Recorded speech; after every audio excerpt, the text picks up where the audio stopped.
30শে মে গণপ্রজাতন্ত্রী বাংলাদেশ সরকারের প্রধানমন্ত্রী এবং বিএনপি চেয়ারম্যান জনাব তারেক রহমানের নেতৃত্বে সকাল 11টার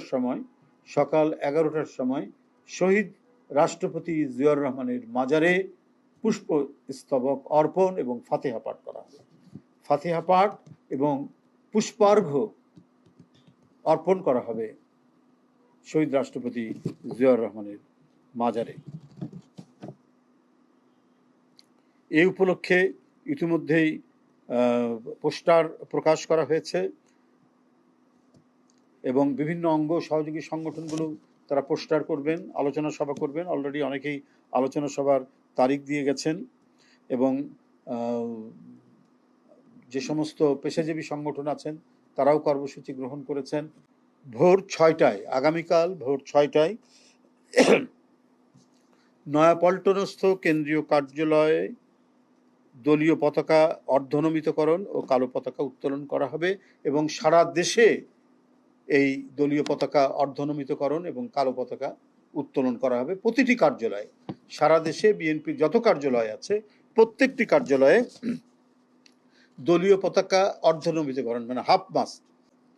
আমাদের চেয়ারম্যানের নেতৃত্বে বিএনপির সিনিয়র নেতৃবৃন্দ, মহাসচিব সহ জাতীয় স্থায়ী কমিটির সদস্যবৃন্দ তারা বাজারে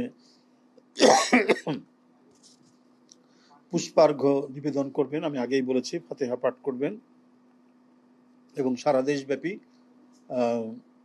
একইভাবে বিভিন্ন জেলা এবং মহানগর তারা কর্মসূচি গ্রহণ করবে এবং সেইভাবে কর্মসূচি বাস্তবায়ন করবে। আগামীকাল